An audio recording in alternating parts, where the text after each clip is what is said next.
something to consider. All right. Last is John Keane. Let me tell you a story about it. And John's with, I'm going to say Annie. It's Association for Not-for-Profits for Insurance. Yep. Okay. I'm going to use Annie. That's easier.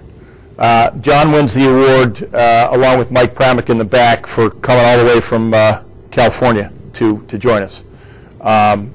This is a unique organization, and you might think, well, gosh, I've got two insurance companies here. That must be a conflict. And in fact, the folks at CNA, I mean, again, David Hallstrom and his team, they lead the entire industry in the cyber liability space. It's not something that John and his team do. Annie is a not-for-profit. So let me say that again. Annie is an insurance company that is a not-for-profit. So they understand, and I'm going to tell you a quick story, and John doesn't know I'm going to tell the story. We have a client who, if you remember a couple years ago, the state of Pennsylvania had some issues with the budget. And so basically they could not fund a bunch of organizations. We had a call from one of our clients who said, look, confidentially, we haven't paid anybody in a little bit of time because we don't have any money coming in, which means we can't pay our insurance bill.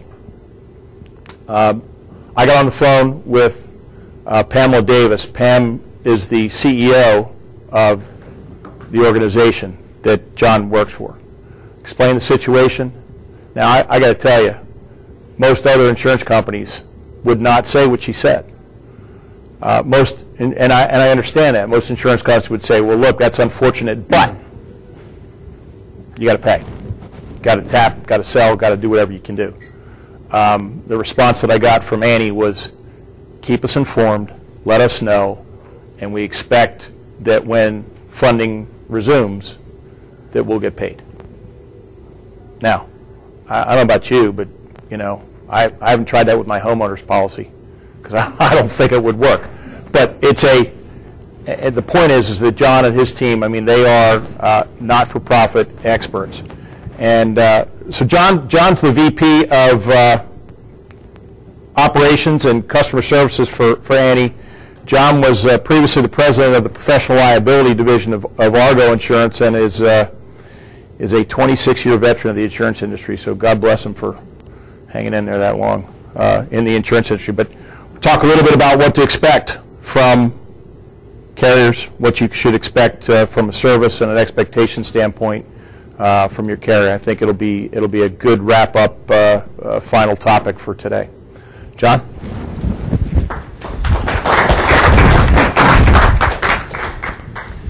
Thanks, Kevin. If you can't hear me in the back, I'm working on about 3 hours sleep. Raise your hand and I'll talk louder.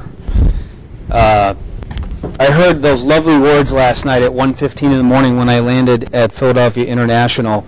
Sir, we have no more rental cars. So it's been quite a trek. But I really appreciate the invitation from Kevin and the folks at KMRD for putting this event together and inviting us to speak with you. I never thought, my wife and I and two daughters recently relocated to California. I actually never thought I'd be saying that I'm sitting here thinking I moved to California to be safer from natural disasters. But after the earthquake and the flood and hurricane as well out here, it's been an interesting summer for you guys. I hope it settles down. I want to start by talking a little bit about the company I work for. As Kevin alluded to, we're a little different on how we look at things, and this might give you some insight on the topic we're going to talk about today.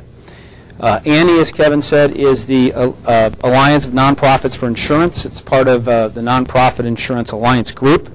We operate specifically in the commercial property and casualty space. Our mission is to serve 501c3s by providing a stable source of insurance coverage tailored for the specific needs of the nonprofit sector.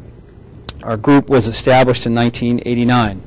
Nonprofits is all we've ever written insurance for, all we currently write insurance for, and all we ever intend to write insurance for. Annie is the company, the paper that we use outside of the state of California. We use the Nonprofit Insurance Alliance Corporation paper in California. Annie was established in the year 2000. It's a Vermont domiciled risk retention group. It is a registered 501c3, as Kevin mentioned.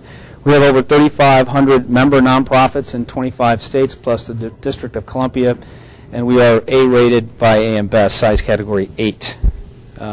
Because of who we are, as I mentioned, we look at insurance a little different than most other insurance carriers. I think we should start today talking a little bit about what comes to mind with insurance. Generally, I hate to admit, it's generally not a positive sort of perspective I get from folks. When we say insurance, what do you think of? Necessary evil, we have some bad press. Frankly, we've done some things to create, I think, on our own half of bad reputations, and sort of a we versus they situation can occur. Up until recently, I've actually found it works quite well on airplanes when you're sitting next to someone. When you start the chit-chat and they ask you what you do, you work for an insurance company, it kind of shuts it right down. Second only to I work for the IRS. I work for the IRS is really the best one that shuts off conversation. Insurance probably is number 2. You know, again, I hate to admit it, but our industry sometimes doesn't have the greatest reputation. All too often it feels like a battle, doesn't it? Before we get to what you should expect from your company, let's talk about what you're buying first. From us, at least, you're buying a policy or group of policies.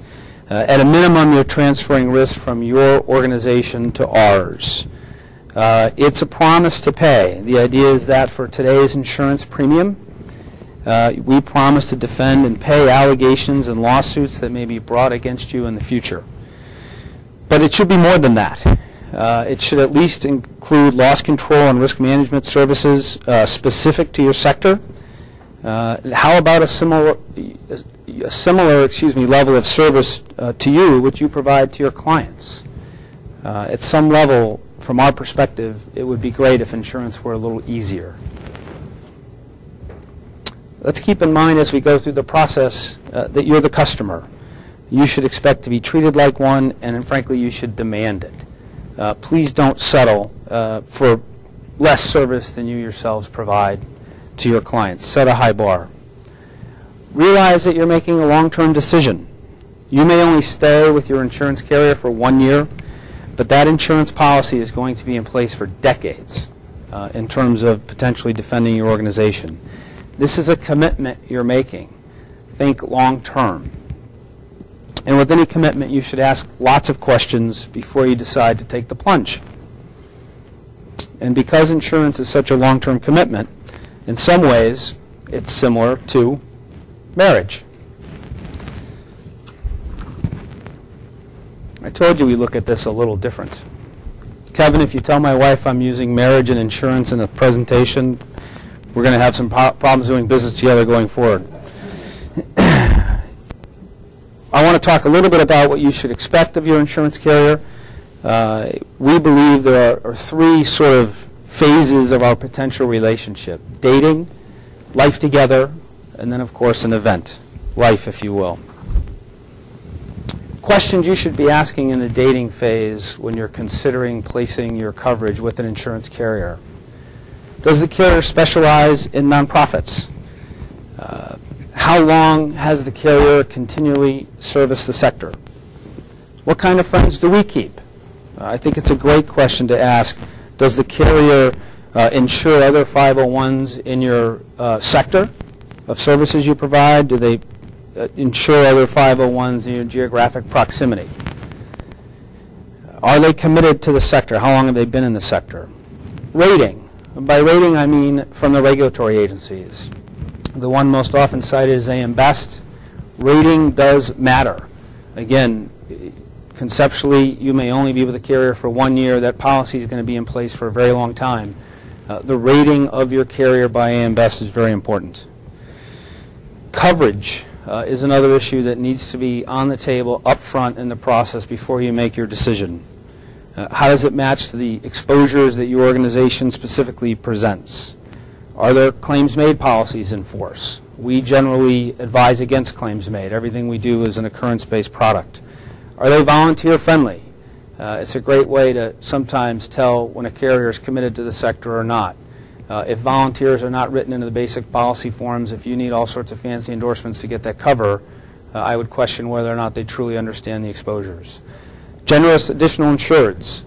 We typically see additional insured requests from banks, from towns, counties, states in terms of clients. They send you funding that you're getting. We provide, and your carrier should provide generous additional insured coverage. Deductibles are another one. David alluded earlier today with respect to cash flow. Deductibles can be set high to really sort of mask the overall cost of this risk transfer that you're doing.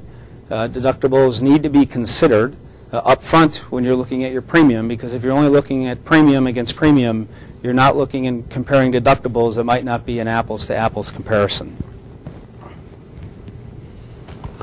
Compensation. Compensation is an interesting topic. You should understand the compensation of your broker from your carrier. Different carriers offer different types of commissions. Some pay more for new business, some pay a little less on renewal, some carriers pay more for the amount of volume that a broker places with them. Sometimes compensation can create a conflict of interest. I can promise you brokers like KMRD who represent Annie aren't driven by commission. As a 501c3, our commissions are not the highest in the industry. So we've got a group of brokers and agents representing us that I can tell you are not motivated solely by commission. Don't be misled by a cheap price up front and premium. Again, look at your deductibles.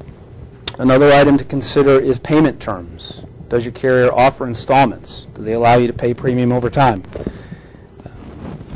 I can't say that we offer everyone the deal that Kevin's insured got, but I can promise you that we try to be flexible. We do understand the reliance on funding and the timing around funding.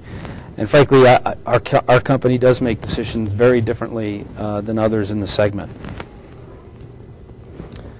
So you've done your analysis. And I can't seem to move that forward. Oh, there we go. You've done your analysis. You've decided to take the plunge. We're starting our life together. Here are more questions to ask. I'll turn you guys all into underwriters by the time we're done. More questions. You've picked your carrier. Hopefully the relationship will last for many years. Certainly that's our intent. But how often have you found the first stage of the insurance relationship doesn't turn into the ongoing relationship you wanted? Here are some things to look for relative to the day in, day out reality of the relationship. How is your policy issued? Within 5 days of your request for binding? Was it issued correctly the first time? How about endorsements going on through the policy period? When you have a change in your exposure, change in coverage, are they issued accurately, quickly? Does it meet your expectations? As we go through the first year together, how's your renewal handled?